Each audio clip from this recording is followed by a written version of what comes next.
Convido a todos a abrir a palavra de Deus, primeiro, na primeira carta de Paulo aos Tessalonicenses, capítulo de número 4, e depois em Gálatas, capítulo número 5, o verso 19. Gálatas, 1 Tessalonicenses, capítulo 4, versos de 3 a 8. E logo em seguida, Gálatas, capítulo 5, versos 19 a 21.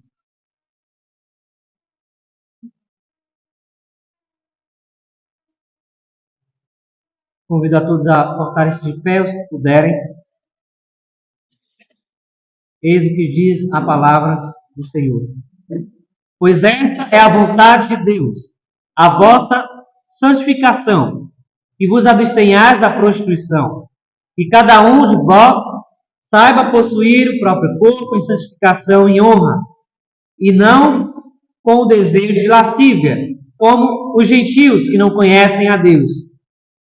E que nesta matéria ninguém ofenda nem defraude a seu irmão, porque o Senhor, contra todas estas coisas, como antes vos avisamos e testificamos, claramente é o vingador.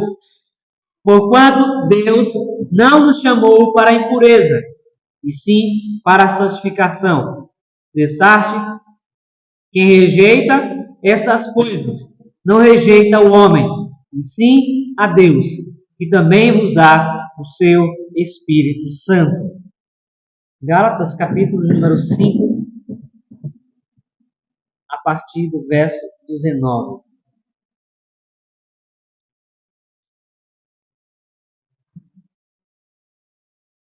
Ora, as obras da carne são conhecidas e são prostituição, impureza, lascívia, idolatria, feitiçarias, inimizades, porfias, ciúmes, iras, discórdias, dissensões, facções, invejas, bebedices, glutonarias, coisas semelhantes a estas, a respeito das quais eu vos declaro, como já outrora vos preveni, que não herdarão o reino de Deus os que tais coisas praticam. Seca-se a erva e cai a sua flor. Amém. Podeis assentar. Os textos que acabamos de ler normalmente não são lidos. Paulo começa, verso número 19 de Gálatas 5, dizendo exatamente quais são as obras da carne, enquanto que os versos de número 3 a 8 de 1 Tessalonicenses 4, o apóstolo vai mostrar que a vontade de Deus é contrária à vontade da carne. Enquanto no capítulo 4 nós podemos ver que o pecado está em oposição a Deus, que a vontade de Deus é a santificação. Em Gálatas 5 nós temos especificamente as obras da carne. Mas as pessoas não acreditam que a sua própria concupiscência, a sua carne, ela seja tão maligna assim. Elas não acreditam no pecado. O Catecismo Maior, na pergunta 28, nos responde: o que é pecado? Pecado é qualquer falta de conformidade com a lei de Deus ou a transgressão de qualquer lei por ele dada como regra à criatura racional. A distinção do cristianismo para com as outras religiões a respeito da moralidade se dá pelo fato de que a moral cristã é baseada no ser de Deus, no próprio Deus, que está revelado Ele mesmo nas Escrituras. Mas, nessa própria Escritura, o Senhor nos mostra homens e mulheres que não quiseram dar conta do mal de sua própria carne. Em Romanos 1, verso 18, o apóstolo disse A ira de Deus se revela do céu contra toda impiedade e perversão dos homens que detêm, que suprimem a verdade pela injustiça. Mas o profeta Isaías, antigamente, na antiguidade, já disse: eles dizem aos videntes, não tenhas visões, e aos profetas, não profetizeis para nós o que é reto. Dizei-nos coisas aprazíveis, profetizai-nos ilusões, desviai-vos do caminho, apartai-vos da vereda. Não nos faleis mais do Santo de Israel. A evidência do pecado se dá, acima de tudo, pela falta de consciência da lei de Deus. Houve muitos que propagaram mentiras, reprimindo ou suprimindo aquilo que Deus havia dito, escondendo a verdade, a real verdade que faria diferença no coração dos pecadores. Mas aqui, Paulo está deixando muito claro, em Gálatas, com o que eles deveriam se preocupar.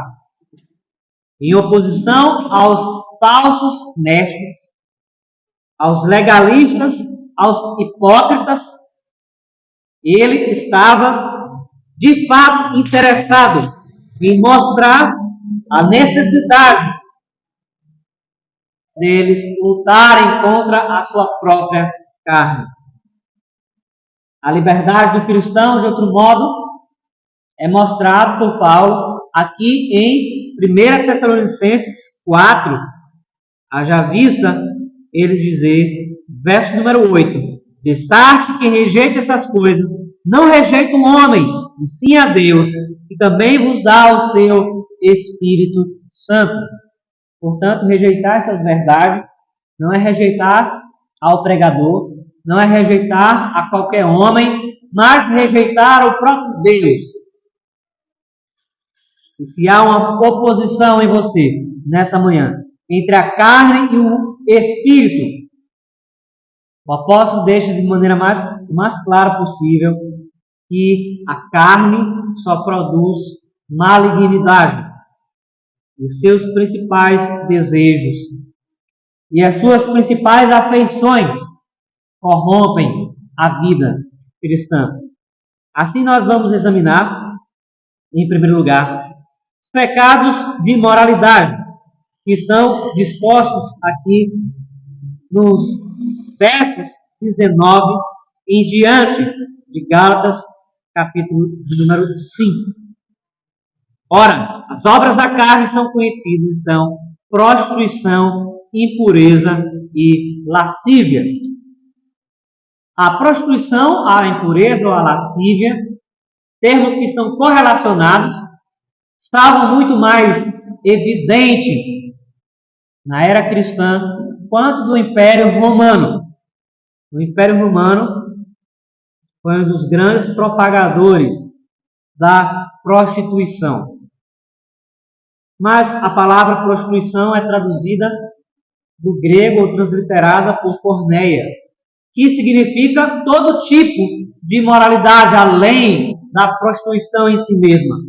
Ela é muito mais abrangente, de modo que qualquer coisa que lhe faça cair nessa área, na área moral, é porneia, é transgressão daquilo que Deus instituiu como válido para que o homem se relacionasse, quer seja com os membros do seu corpo, quer seja com os seus olhos, com os seus ouvidos, com a sua mente e com o seu coração. Em 1 Tessalonicenses 4, versos 3 e 4, o apóstolo disse: pois esta é a vontade de Deus, a vossa santificação, e vos abstenhais da prostituição, e cada um de vós saiba possuir o próprio corpo em santificação e honra. As obras da carne, como já dito, trazem tragédia. Aparentemente é benéfica, mas o fim é a tragédia. Provérbios capítulo 29, verso 3. Salomão nos diz: um homem que ama a sabedoria alegra seu pai, mas o companheiro de prostitutas desperdiça os bens.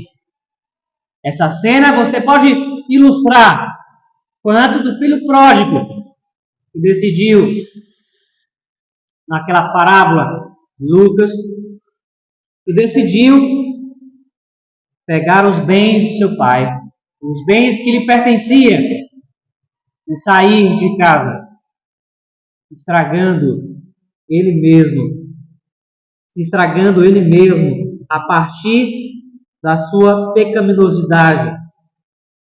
Além disso, Provérbios 31, 3, Salomão nos diz: não deis às mulheres a tua força, nem os teus caminhos as que destroem os reis. Salomão não está falando de uma mulher, haja vista Deus ter instituído o casamento, mas ele está falando às mulheres. Aqueles normalmente que se entregam a este pecado, não se entregam somente a uma mulher, mas a muitas mulheres. Você pode enxergar as consequências deste pecado pelos exemplos, não somente bíblicos, mas os que comumente nós ouvimos em nossa época. A pergunta de número 28, aliás, do Catecismo Maior, nos responde quanto a quais são as punições do pecado neste mundo, que diretamente faz relação com este pecado, que tem consequências ligeiras, possui consequências visíveis, possui consequências que acabam e destroem com o homem.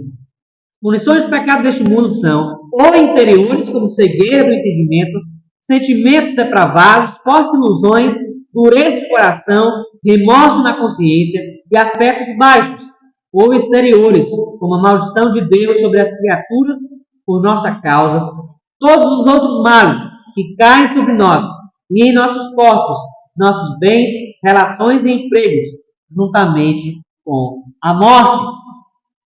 Ou seja, ao apóstolo está destrinchando aqui os pecados da carne, as obras da carne. Elas não devem ser pensadas somente de maneira literal nesse seu reduto, como Paulo está aqui afirmando. Mas você tem que pensar nestes pecados de maneira mais abrangente, de maneira prática, como que ele acaba com a vida do homem. Essa é a sua realidade nessa manhã. Você está em paz com Deus ou está em guerra contra Ele? Mas, sobretudo, você está em guerra contra a sua carne? Se você está, este é um sinal que estes pecados, estas obras estão sendo combatidos. Mas, em segundo lugar, observe os pecados de idolatria. O apóstolo diz que as obras da carne também são idolatria, feitiçarias, inimizades, porfias, ciúmes, iras, discórdias, em diante. A tradução para esses pecados vai além daqueles que nós já conhecemos. Se dobrar diante de ídolos, se dobrar diante de estátuas que não podem falar, que não podem ouvir e não podem nos atender. Mas eu chamo a sua atenção nessa manhã. A idolatria do seu próprio coração. Alguém já escreveu um livro intitulado Ídolos do Coração. Há ídolos sendo criados no coração dos crentes. Quer seja os maridos idolatrando as esposas idolatrando os maridos, os filhos, ou até mesmo idolatrando os pastores, idolatrando aquilo mesmo que acontece no reduto das congregações. Há sempre algo no coração humano que pode o levar à idolatria. Calvino, aliás, disse, todos já sabem, que o coração do homem é uma fábrica de ídolos. Por você querer ser autônomo em suas ações, por você acreditar que não precisa ser direcionado em nada, que você não precisa de ajuda, que você é suficiente, você pode estar idolatrando a si mesmo. Você pode estar idolatrando ao seu próprio conhecimento.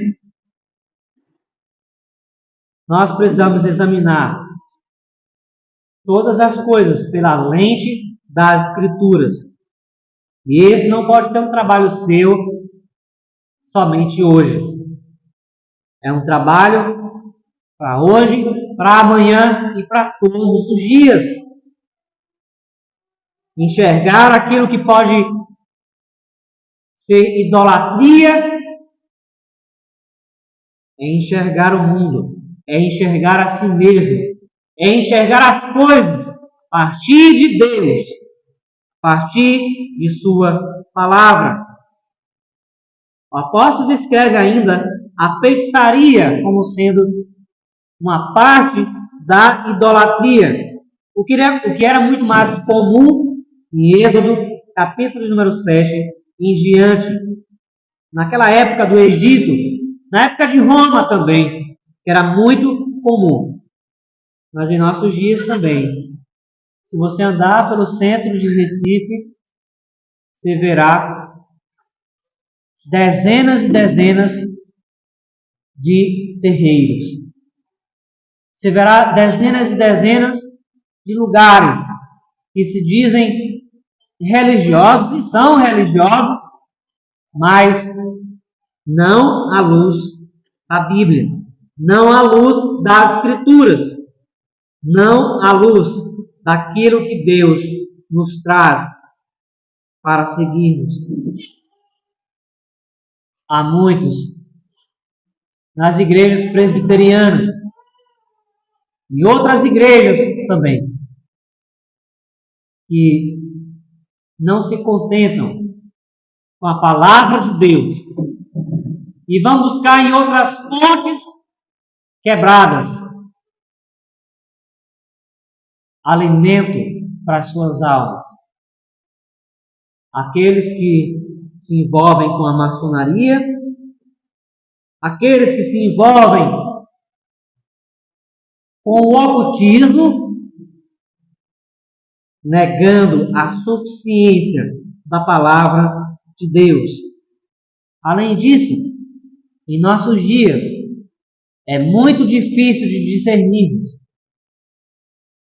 o misticismo que está no meio das igrejas. Você não sabe muitas vezes o que está acontecendo dentro de uma igreja.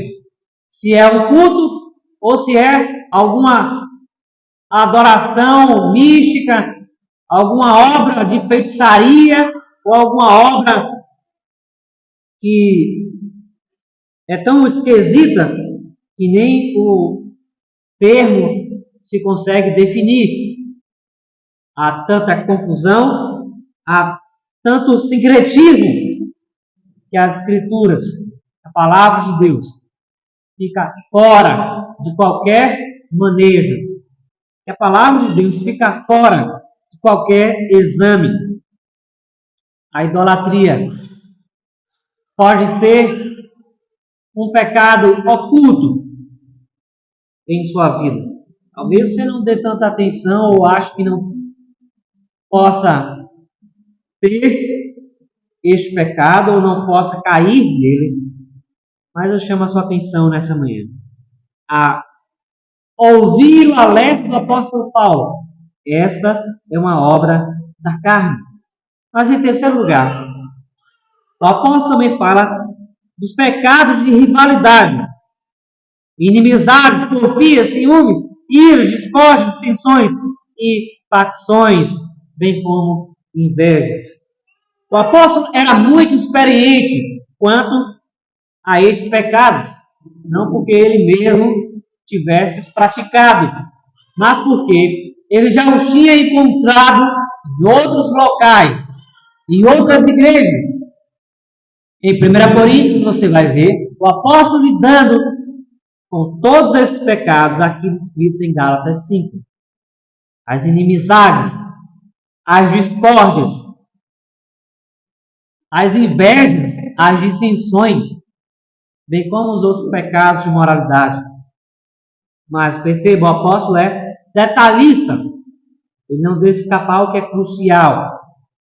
Essa é a realidade que o apóstolo demonstra daqueles pecados que podem destruir particularmente o homem, como comunitariamente o lugar a que ele pertence, a igreja, o seu reduto familiar, seus vizinhos, aqueles com quem ele está vivendo. Estes são pecados, para usar a linguagem de um escritor, pecados intocáveis. Muitas pessoas acreditam que não são invejosas, que não são ciumentas. Muitas pessoas acreditam que as suas palavras não são para incutir, propagar fofocas. E aí, irmãos e irmãs, é que mora o perigo. Nós bem sabemos que Satanás atua exatamente nos mínimos detalhes. Provérbios capítulo 6, verso 16 em diante, Salomão nos diz: 6 coisas o Senhor aborrece, e a 7ª a sua alma abomina: olhos altivos, língua mentirosa, mãos que derramam sangue inocente, coração que trama projetos iníquos, pés que se apressam a correr para o mal, testemunha falsa, que profere mentiras, e o que semeia a contenda entre os irmãos. Se você examinar a primeira carta aos Coríntios, você verá de maneira mais clara o impacto destes pecados na vida dos coríntios.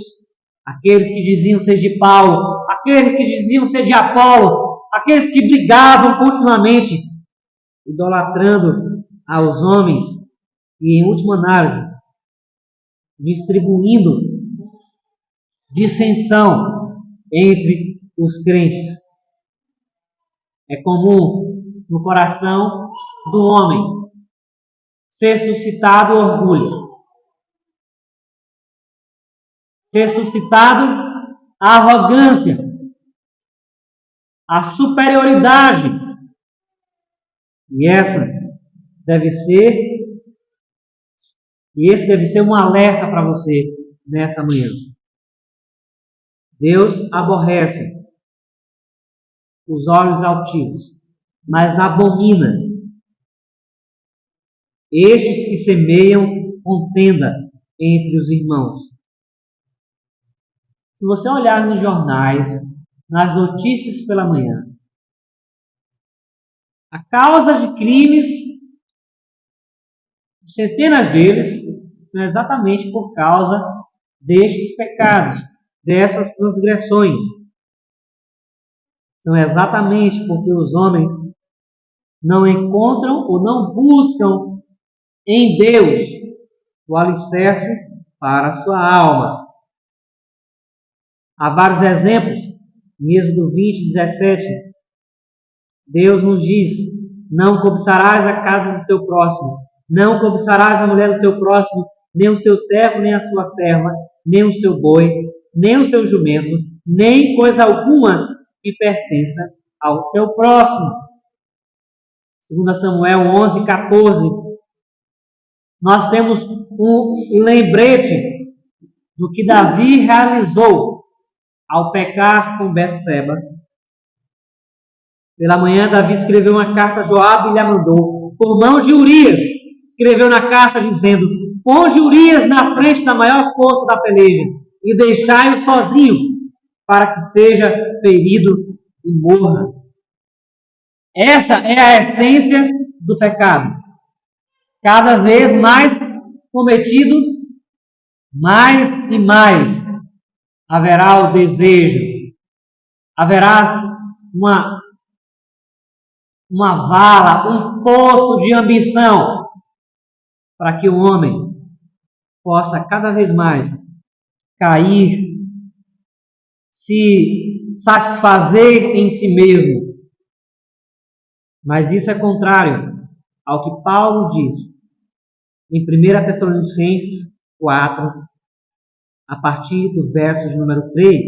Pois esta é a vontade de Deus, a vossa santificação. É a santificação que faz parte da sua luta constante.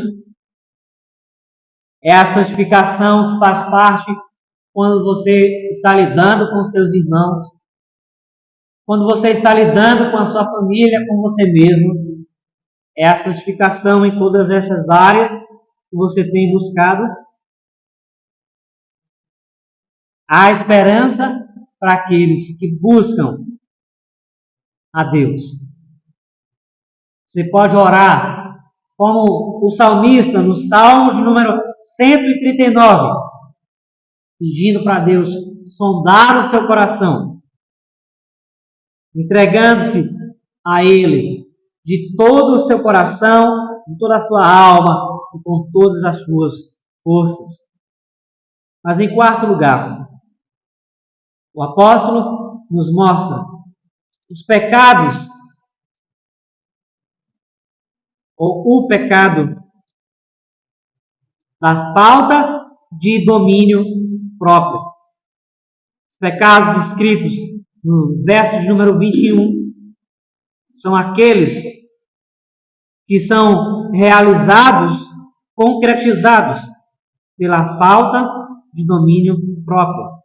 Bebedices, glutonarias e coisas semelhantes a estas, a respeito das quais eu vos declaro, como já outrora vos preveni, e não herdarão o reino de Deus o que tais coisas praticam. A prática daquilo que é lícito não deve ser transformado em libertinagem. Isso está muito claro na carta aos Gálatas quanto aos pecados da bebedice e da glutonaria. Mas ainda, isso deve ser pensado a partir do que Paulo também diz, 1 Tessalonicenses 4, 5. Não com desejo de lascívia, como os gentios que não conhecem a Deus. O fato de muitos cristãos não reconhecerem as verdades bíblicas, muitas vezes se dá por eles não conhecerem a Deus verdadeiramente.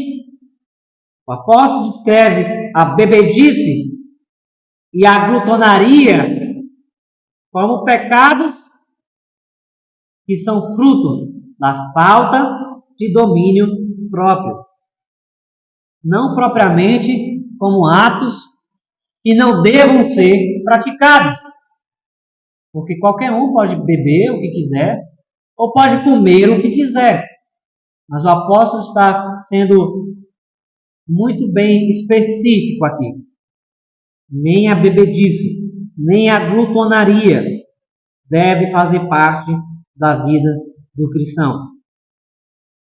Calvino fala a respeito do que aconteceu com Noé, em Gênesis 9, 20 e 22. Mostrando que Noé foi exposto publicamente como um espetáculo por causa da falta de domínio próprio para com o vinho. E este espetáculo serviu de advertência aos outros, para que eles não venham a se intoxicar pela embriaguez. Além disso, alguém já disse que o vinho é o sangue da terra. E em certa medida é sim. Quantos crimes não acontecem? Quantas maldades, quantas famílias não são destruídas por causa da bebida, por causa, em última análise, do coração caído dos homens que não conseguem dominar-se, que não conseguem seguir em retidão neste mundo, que não conseguem usar o que é lícito como Deus ordenou que fosse usado, para a glória do seu nome. O apóstolo Paulo, em Romanos 13:13, nos diz: andemos dignamente, como em pleno dia, não em orgias e bebedices, não em impudicícias e dissoluções, não em contendas e ciúmes. Na cultura romana, como todos já sabem, o deus Dionísio, ou deus Baco, é conhecido como o deus do vinho, o deus da fertilidade, ou deus da promiscuidade. Por isso, Paulo sempre relaciona a embriaguez e também a glutonaria com a prostituição e com as orgias, porque essa era a imagem de Roma. Porque alguém está relacionado com esses pecados normalmente se desvirtua em várias outras áreas.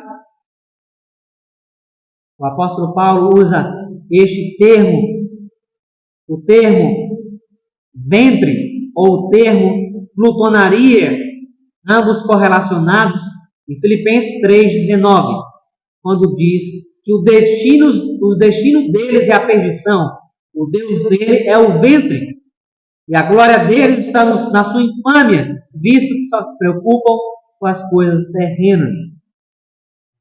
O ventre do homem, não somente seus desejos físicos, quanto aos seus apetites sexuais, mas também quanto àqueles apetites comuns que qualquer homem tem, qualquer mulher possui, de se alimentar. São pervertidos pelo pecado, pela falta de domínio próprio. E essas são obras malignas. Vocês, crianças, devem também saber se dominar. Quanto ao que comem, o quanto comem, como comem. 1 Pedro 4:3, o apóstolo Pedro disse: porque basta o tempo decorrido para teres executado a vontade dos gentios, tendo andado em dissoluções, concupiscências, borracheiras, orgias, bebedices e indetestáveis idolatrias. Insinuando Paulo que essas são práticas dos gentios que não conhecem a Deus, eles nos mostram que os que conhecem devem andar em novidade de vida. Esse é o desastre da nossa sociedade. O desastre da minimização da responsabilidade pessoal. Pessoas não querem ter mais responsabilidade individual pelo que elas fazem, pelos seus próprios pecados, pela sua embriaguez, pela sua glutonaria, pelo fato delas espalharem dissensões, fofocas. Todos que pecaram contra Deus, que não respeitaram a imagem de Deus, todos esses pecados, aqueles que violaram o próprio corpo, aqueles que, através da língua, não honraram a Deus, aqueles que, através de todas as outras formas de pecado, não buscaram se arrepender. Estes se encontrarão diante de Deus. Haja visto o escritor da carta aos Hebreus dizer que ao homem é destinado morrer uma só vez, e depois disso segue-se ao juízo. Você acredita nessa manhã que você estará diante de Deus para prestar conta de sua vida? Você tem feito tudo para a glória de Deus ou para a sua própria glória? Mas observe ainda as consequências últimas deste pecado, ou destes pecados.